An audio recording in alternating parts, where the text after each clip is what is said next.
Students, welcome back to food nutrition and dietetics channel. इस video के part 1 में हमने रिकमेंडेड डाइटरी अलाउंसेस और उसके यूजेस के बारे में पढ़ा था। इस वीडियो में हम recommended dietary allowances for Indian population के बारे में पढ़ेंगे। So without wasting any more time, let's start. For the Indian population, the dietary standards have been computed by Indian Council of Medical Research. The recommendations have been published as nutrient requirement and recommended dietary allowances for Indians ICMR 2010. So obviously यहाँ पे क्या बताया गया, ICMR जो हमें पता है कि एक बहुत बड़ी ऑर्गेनाइजेशन है जिसको Indian council of medical research बोला जाता है। सो जो इंडियन पॉपुलेशन के लिए डाइटरी स्टैंडर्ड्स है, ये सारे चीज़ें Indian council of medical research compute करता है और डाटा निकालता है कि किस पॉपुलेशन और या फिर किस एज ग्रुप के लिए हमें कितना डाइट अलाउट करना है according to Indian population. Okay, और ये रिकमेंडेशंस पब्लिश किए जाते हैं न्यूट्रिएंट रिक्वायरमेंट और डाइटरी अलाउंसेस फॉर इंडियंस नाम के इस बुक में, right. Next is the recommendations and constantly revised whenever new data is available. The last recommendations were revised in 2010 based on the new guidelines of the International Joint FAO, WHO and UNC consultative group and based on the data on Indian and had accumulated after 1989 recommendations. Table 1A and Table 1B present these recommendations. Study them carefully to help you understand the recommendations here and few highlights. Okay, तो यहाँ पे बोल रहे हैं कि जैसे जैसे जो रिकमेंडेशन से रिवाइज होते रहते हैं और नया डाटा हमें अवेलेबल होता रहता है, नया ट्रेंड समझ में आता है कि लोगों में क्या चल रहा है, कैसा डाइट ले रहे हैं वो, उसके अकॉर्डिंग जो रिकमेंडेड डाइटरी अलाउंसेस है उसको रिवाइज किया जाता है। तो इन्होंने हमें एक डाटा दिया है कि जो लास्ट टाइम जो रिकमेंडेड डाइटरी अलाउंस था उसको रिवाइज किया गया था 2010 में बेस्ड ऑन द गाइडलाइंस, जो कि WHO के गाइडलाइंस के बेसिस पे था। इसके बारे में डिटेल्स हमें टेबल 1 और टेबल 2 में, टेबल 1A और टेबल 1B में दिया गया है, जो कि हम नीचे पढ़ेंगे। उससे पहले ये कुछ पॉइंट्स पढ़ लेते हैं।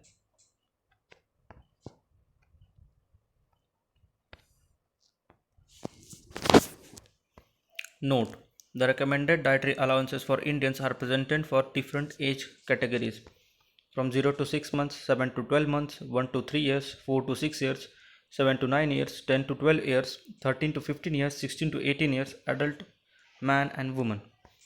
तो यहाँ पे वही बता रहे हैं कि जो RDA का जो प्रेजेंटेशन, मतलब RDA का जो भी डाटा निकाला जाता है वो डिफरेंट एज ग्रुप्स के बेसिस पे निकाला जाता है, जो कि मैंने अभी स्टेट किया। तो आप समझ सकते हो कि कैसे एज ग्रुप के बेसिस पे RDA अपने डाटा को प्रेजेंट करता है और पब्लिश करता है। Okay, second point is recommendations are given for energy and all other nutrients including protein, visible fats, calcium, iron, retinol, beta carotene, thymine, riboflavin etcetera. तो ये रिकमेंडेशंस जो कि रिकमेंडेशंस है, उसमें बहुत सारे न्यूट्रिएंट्स इंक्लूड किए जाते हैं, जैसे कि प्रोटीन्स हो गया, visible fats, calcium, iron, retinol, beta carotene, thymine, ये सारे चीज़ों को इंक्लूड करते हुए रिकमेंडेशंस दिए जाते हैं और इसके क्वांटिटी भी हर एक एज ग्रुप के लिए स्टेट किया जाता है। तो आप देख सकते हो कितने डिटेल्ड वे में ये रिकमेंडेशंस हमें दिए जाते हैं। Okay, third point is recommended dietary allowances for adults and are based on sex, body weight and physical level. Okay, तो ये रिकमेंडेड डाइटरी अलाउंसेस, जैसे कि हमने ऊपर के 2 पॉइंट्स पढ़े, एज के बेसिस के साथ साथ इसको सेक्स के बेसिस पे भी डिवाइड किया जाता है और बॉडी और फिजिकल एक्टिविटी के भी बेसिस पे डिवाइड किया जाता है। दैट इज़ मेल्स के केस में अलग, फीमेल्स के केस में अलग, फिजिकल एक्टिविटी कैसी है, सेडेंटरी लाइफस्टाइल है, मॉडरेट है, हैवी वर्क है। सो इन सारे बेसिस पे भी हमने नहीं, ICMR ने हमें रिकमेंडेड डाइटरी अलाउंसेस का एक चार्ट दे दिया है, जो कि हम नीचे पढ़ेंगे।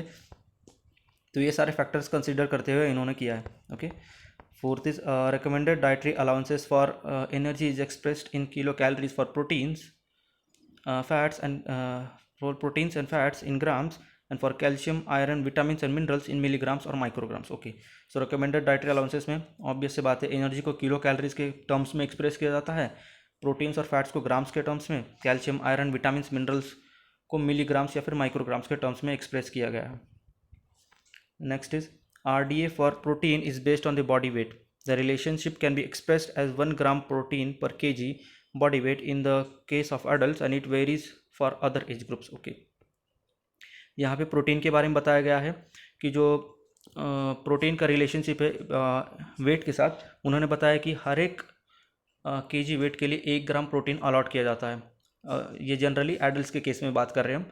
हर एक ग्राम ऑफ प्रोटीन पर केजी के लिए अलॉट किया जाता है। जैसे कि हम एग्जांपल ले लें, अगर आपका वेट 60 केजी है तो आपको 60 ग्राम्स ऑफ प्रोटीन डेली लेना चाहिए per day, that is per day आपको लेना चाहिए। तो वो इस तरह से एक्सप्रेस किया जाता है। ओके, आप समझ रहे होंगे। Next is RDA for energy and protein are given as additional intakes in pregnancy and lactation indicated by plus sign. The requirement is over and above normal requirement of adult woman. RDA for other nutrients is also given total intake figures। अच्छा, तो यहाँ पे बता रहे हैं कि जैसे कि हमने पढ़ा कि सब एज ग्रुप या फिर सारे फिजिकल कंडीशंस फैक्टर्स वगैरह कंसीडर करते हुए RDA अलॉट किया जाता है और उसका चार्ट परफॉर्म बताया जाता है। तो इन्होंने बोला है कि प्रेगनेंसी और लैक्टेशन के केस में अगर इंटेक ज़्यादा होता है, ऑब्वियस सी बात है, तो उसको जो चार्ट में है प्लस साइन से रिप्रेजेंट किया गया है और ये रिक्वायरमेंट नॉर्मल वुमेन के इंटेक्स से ज़्यादा ही होता है। ओके, जो कि हम आगे दिए गए फिगर में देखेंगे, फिर चार्ट में देखेंगे। Okay, next is in infancy RDAs for energy, protein, iron, thiamine, riboflavin and niacin are express as per kg body weight expected for healthy normal growing infant and particular age. अच्छा, infants के case में RDA energy, protein, iron, thiamine, riboflavin के terms में express किया जाता है per KG body weight के terms में। Okay, next is RDA for vitamin A has been given in terms of retinol और alternatively in terms of beta carotene. यहाँ पे बता रहे कि विटामिन ए के लिए रेटिनॉल या फिर बीटा कैरोटीन के टर्म्स में एक्सप्रेस किया जाता है, क्योंकि हमें पता है बीटा कैरोटीन ही है जो कि रेटिनॉल में कन्वर्ट हो जाता है। तो वही इन दोनों के टर्म्स में ही एक्सप्रेस किया जाता है रिकमेंडेड डाइटरी अलाउंसेस के चार्ट में। सो जो चार्ट के बारे में हम बात कर रहे थे वो ये चार्ट है, आप लोग देख पा रहे होंगे, थोड़ा हॉरिजॉन्टल है। वैसे मैंने PDF प्रोवाइड कर दिया टेलीग्राम चैनल पे, तो आप चाहे तो वहाँ से भी डाउनलोड कर सकते हो। यहाँ पे आप देख पा रहे हो जो प्लस साइन के बारे में मैंने बात किया था यहाँ पे दिया गया है। Let me highlight it.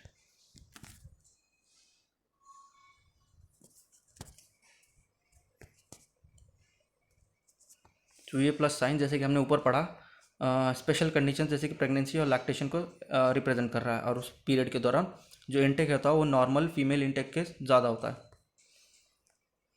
तो आई थिंक ये ज़्यादा डाटा दिया गया है, सो ये रीड करना उतना आपको एक्सप्लेन करने के लिए उतना कुछ है नहीं, बट मैं नेक्स्ट आगे वाले चार्ट्स को मैं एक्सप्लेन कर दूंगा, एटलीस्ट कंपेयर कर दूंगा।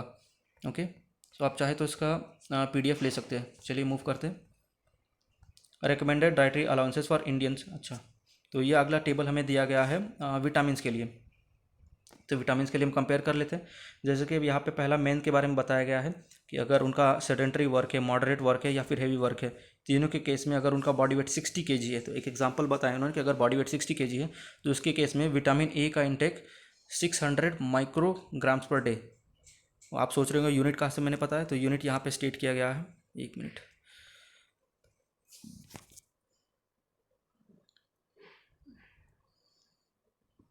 ये यूनिट है, that is micrograms per day. इस टर्म्स में इसको एक्सप्रेस किया गया। ओके, ऐसा ही आप देख सकते हो, बाकी सारे का भी यूनिट ऊपर स्टेट किया गया। ठीक है, बीटा कैरोटीन का इंटेक है 4800 micrograms per day.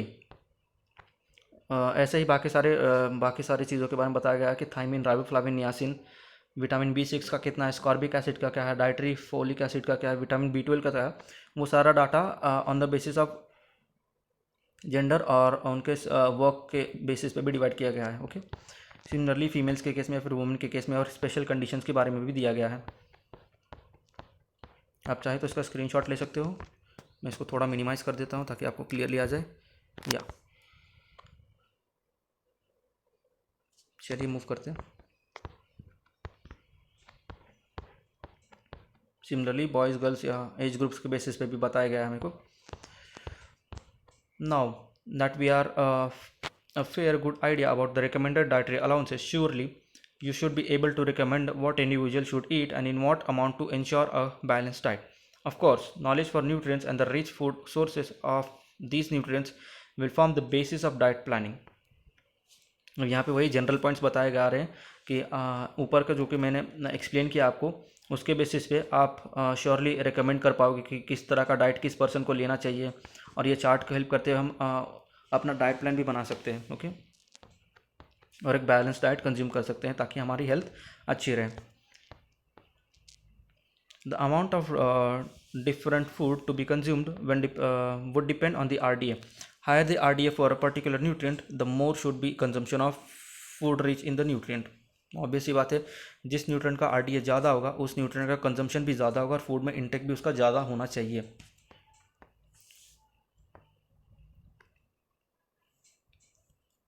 For example, we learn that the RDA for energy for a heavy worker adult male is more as compared to the sedentary adult. Obvious सी बात है, यहाँ पे एग्जांपल बताया गया है कि जैसे कि हमने ऊपर के चार्ट में देखा, RDA किसी हेवी वर्कर एडल्ट मेल का ऑब्वियसली ज़्यादा होगा एक सेडेंटरी मेल की कंडीशन में। सेडेंटरी मेल मतलब सेडेंटरी लाइफस्टाइल अपनाने वाला मेल का। Okay, to meet these increased high needs of energy, we must ensure that we include more of carbohydrates and fat rich food in the diet and have heavy adult worker। हाँ, यहाँ पे बताया जा रहा है कि increased high energy demands को fulfil करने के लिए, जो कि हमने देखा कि हैवी एडल्ट वर्कर्स में देखने के लिए मिलता है, उनका वर्क काफ़ी हेवी होता है। तो इसके केस में high amount of energy needs को कॉम्पनसेट करने के लिए उनका डाइट फैट रिच होना चाहिए, ताकि फैट रिच और कार्बोहाइड्रेट रिच होना चाहिए ताकि उनके एनर्जी को कॉम्पनसेट किया जा सके।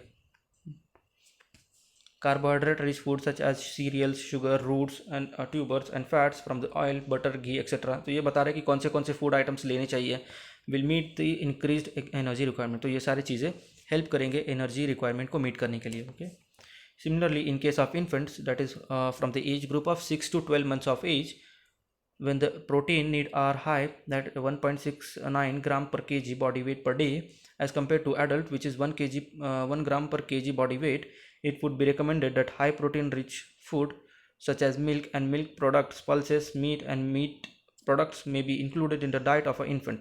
A detailed review of diet planning balanced diet is covered in another unit. Okay, तो यहाँ पे बताया जा रहा है कि इन्फेंट्स जो कि बेसिकली 6 to 12 मंथ्स के एज ग्रुप के अंडर आते हैं, तो उनके केस में प्रोटीन जो नीड है वो ज़्यादा होता है as compare to that of the adult male. तो उसका कंपैरिजन भी दिया गया है।